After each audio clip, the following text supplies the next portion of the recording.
Welcome back to Real Talk with the Lugos. I'm Stephanie. And I'm Bryce. And welcome to our channel. We are real estate agents here in Scottsdale, Arizona with My Home Group Real Estate. And this is where we chat about real estate, the housing market, and leave tips and strategies for your most successful home purchase or home sale. We believe in real estate that does more. And if you're into that kind of thing too, be sure to hit subscribe to this channel and be sure to hit that bell notification icon to be notified every time we're dropping new videos just like this. So Bryce, many of our clients have a home to sell before they buy, right? And we have been uniquely experienced in that area. I would say more so than many agents in our area. Maybe not, but I just feel like it's something that we've dealt with pretty often over the last couple of years. And so I figured we could share a little bit of our experience and the best tips that we have found to help make that as easy as of a process as it can, because a lot of people get really freaked out by the idea of a simultaneous buy and sell. Yes, we do have some tips and strategies. We've done the simultaneous closes multiple times, but sometimes it doesn't work out that it's simultaneous for our clients. But for setting that up in a way that is right for our clients, our sellers, it's going to start with getting a good offer that's going to be flexible. So finding a buyer that's going to be flexible with our seller's terms. So will they allow us to have maybe a floating closing date so that our seller can keep looking while they are under contract to sell, but keep looking for the home that they're going to buy? Can we get a lease back for our seller? That's going to be I'm not a big fan of lease backs personally. There can just be issues that arise with just those. Extra liability. There is, yeah. Yeah. Or post possession, which I really don't like, but it's similar to a lease back. But just finding the terms that can be put into the contract that are going to be flexible for our seller so that they can continue looking for a home. Or, some of our clients have done this, and it's, again, this doesn't help for simultaneous closing, but when they are looking to buy after selling their home right away, is finding something like an Airbnb, a short-term rental. Do they have the flexibility of being able to live somewhere like that, put their stuff in storage with the movers, which most of our moving partners allow that, so they can have a place to be while they continue looking for a home. I think that what it really comes down to is making the choice of, like, how do you want to deal with the contingency? Because what's happening is the seller of their home, they need those proceeds in order to purchase the house, right? But like, those proceeds aren't just floating, right? Like, you have to get a buyer for your house. That has to close, which is a process that takes usually about 30 to 45 days. Right. Before you get those funds in order to make your next purchase. Now, a couple of things can happen in that meantime, and we have had sellers do that, where they list their home, which is usually the first step, right? We have to list their home. We have to find the buyer. In that time, they find their home and they get their offer accepted, and then it's all going to happen in one day. They move out in the morning. They close on the sale, proceeds are released, they close on the buy, and then they get keys in the afternoon, right? Yep. Hard to do that in this market. It is, because, there are a lot of buyers that don't need, so you're the seller, right? And you got to sell your home and buy. Now you're a buyer, right? There's a lot of buyers that you're competing against that aren't selling their home right now. So they have a leg up because from the seller's perspective, it's a risky, it's just risky. On the home that our seller is going to buy, that seller's perspective is that it's risky taking an offer from someone who does have to sell. Because what if something happens to that deal? So you just, you're dealing with the competition there. So that's also why it's so important having an agent who knows what they're doing in this situation. We've done several of them in this market. And that's always a question that comes up. Like on the offer for the next right, purchase. Because some sellers will still look at those offers and still consider it, and maybe the home that you're buying has, didn't sell the first weekend, so they're going to be more, open to taking an offer that's contingent upon a sale. So we are doing them, but then again, because it is trickier as a seller, what other options do you have? What can you do? Do you need to sell to buy, or can you carry two mortgages at once or whatnot, or can you go and, like I said before, do a short-term rental, Airbnb, VRBO, stay somewhere, friend, family, do you have family in town? We have clients doing that right now. We sold their house in December. Mm-hmm. They were hoping that they'd find a house, but just the way the market is, didn't work. So they are staying, they're renting from a friend, and they're just going to take their time to make sure that they are going to get the right house for the next one, because they want to do it. A lot of right. sellers want to go find their house first.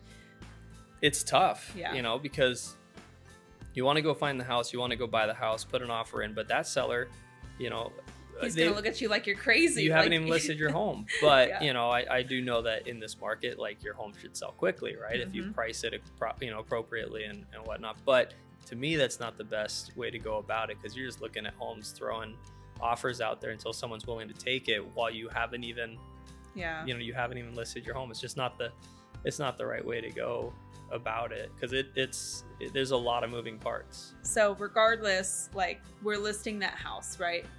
We're getting you ready. We're going to start looking for that buyer, which in this market, seller's market, it's going to happen fast. That's not the problem. It should go quick. Yeah. It's so just, to me, it's about getting, say you got 5-6 offers, right? Which is happening on a lot of homes.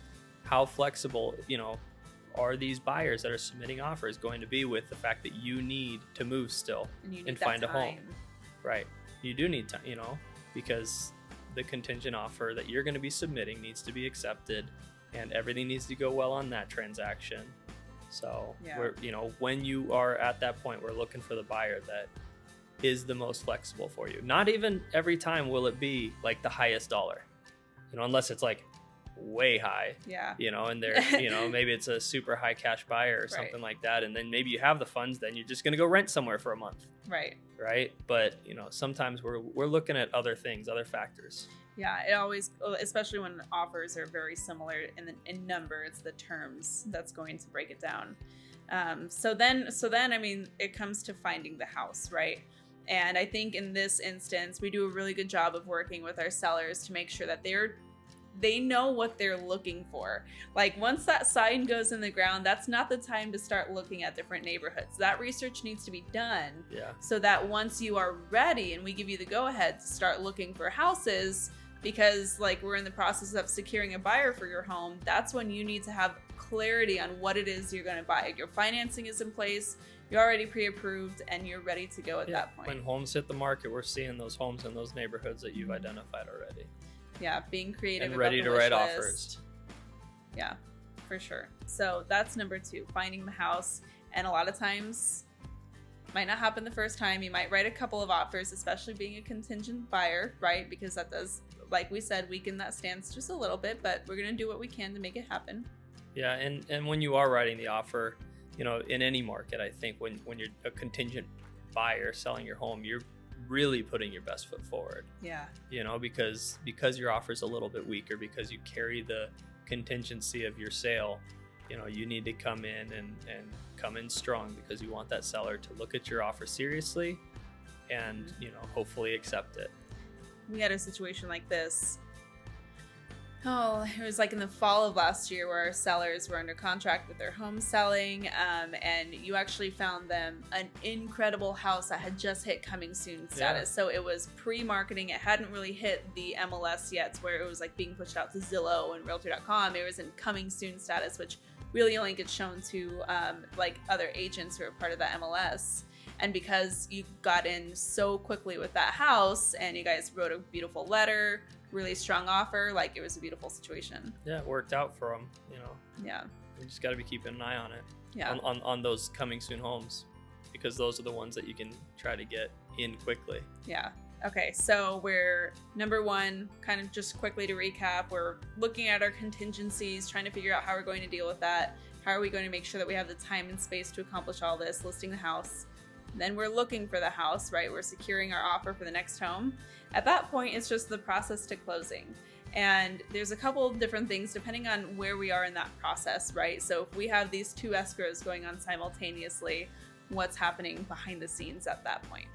So you're balancing between multiple agents, right? So this is where communication, we've talked about in previous videos, Totally. Communication is so key, because we're talking to the listing agent on the new buy, and we're talking to, the buyer's agent on your sale, trying to make sure that everybody's scheduled up and timing before your closing is going to work. We're making sure that the inspections are done in a timely manner. The appraisals, coordinating 2 different appraisals, making sure those get fulfilled. Yeah, and you need to typically, you know, the sell of your home might be a little bit of a longer escrow than the purchase of your home, your new home, because when you're purchasing, if you're doing a simultaneous, you're trying to hit a specific closing date that matches the sale date of your home. So you might have less time. So you're getting that appraisal ordered, getting the inspections, the home inspection, AC, sewer line, whatever it is, getting those done, managing it all while negotiating any repairs that may have come in on, you know, the sale of your home, getting with the appraiser on the sale of your home, because you really want to make sure that that home appraises. You don't want to have any issues on the sale of your home, otherwise it can cause issues for the purchase of your new home. Yeah. So the agent is working double time right there, making sure that nothing goes awry. Making sure it's crystal, and you just want a clean transaction at that point. I mean, that's all that you can hope for. We've had situations where people have found us on Instagram wanting us to help them buy, and one of the first questions we usually ask is, okay, cool, do you have a home to sell?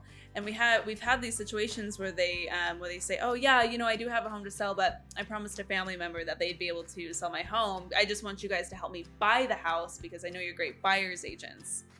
And that's where we have these conversations like, listen, like it seems clear on the surface, but there is a lot of those moving parts that have to be coordinated very well. Yeah, it puts, if we were helping them buy and not sell their home, it puts us a little bit in the dark about what's happening with the sale of their home. Yeah. Because we're not talking to the buyer's agent on that one. We might be talking to their listing agent on that one, but now it's just another chain of, you know. It's like telephone. It is, because you've got a middleman of the listing agent between you and the buyer's agent on that one, you know, identifying if there's any issues. So. And I would argue too, in addition to this, and I don't know if this is what you're going to say, if you have a home to sell and you're writing an offer on another home, you're already at a weakened state, and that seller of that home is like, okay, you've got a contingent sell, so there's another party that I've got to worry about here. But if you show up with 2 different agents managing that, and they're all like spinning plates I don't think that any seller would take that seriously. I mean, not many. Especially not in this market. Not in this market, yeah. I mean, they wouldn't need to. Yeah. There's a lot of other, there's just lots of competition, so you got to be clean, strong. You know, in my opinion, whoever you're working with to buy your house should be the one working with you to sell your house. Definitely. It's just smoother operation. Yeah, and that is going to reduce your liability. It's going to put more cash in your pocket because it's likely going to get you a stronger sale, and it's going to be better in terms of negotiating a really strong deal for your purchase. So with all of this in mind, like someone who's watching this, who's in this situation, you might be feeling a little daunted and it might feel a little scary. What's like the one tip that you can leave them with that is for sure going to help remove some of that stress? Honestly, I would recommend if you're a buyer that needs to sell, be flexible yourself. It's not ideal for, I feel like, any buyer to have to do a short-term rental or something of that sort. Airbnb, whatever, it's going to be expensive, maybe a little bit more expensive than your mortgage was or whatnot. But do you want to buy and sell and try to do that in this market? Be flexible, because there are a lot of Airbnbs that, you know, you can stay at, or short-term rentals, or a family member. It's totally doable, and we've done many of these. So to me, I would just say, just be flexible and be willing to look at something like a short-term rental. Yeah. It'll make you a much stronger buyer, you know, if you don't have that contingency down the road. If we could do something like that, where you're renting and, you know, you're at an Airbnb. Yeah. No, I totally agree. I kind of smile because, like, I feel like most people just never even consider that. Yeah. And it's all about how can we make this as low stress of a situation as we can? How can we save you as much money as we can? And how can we do this in as quick of a timeline as possible? Because that's the name of the game. Yeah. And I mean, even I would just have that as like a contingency, you know? So like the idea would be to have a simultaneous, you know, buy and close, or buy and sell, simultaneously buy and sell your house, right? But if we can't do that because the market doesn't allow it, be flexible enough to rent somewhere for short term. And we will still be looking during that whole transaction while you're selling your house, it's not like we stop looking until you move. Right. We're still trying, because maybe you shorten that stay, but just have that flexibility. Well, I really hope that you found this helpful. If you are in this situation where you are wanting to take advantage of this really crazy market, you can sell at top dollar for your home and still have maximum affordability with your purchase with today's historically low interest rates, then let's talk about it. You can book a totally free, no pressure, no salesy strings attached time with us below. We'll hop on a Zoom call and just look at what that might look like for you in 2021 or beyond. And hey, be sure to follow us on Instagram if you haven't yet, where you can see all of our day-to-day happenings and just get an idea of what to expect when working with the Lugos. And thank you so much again for tuning in. Until next time, we'll talk soon.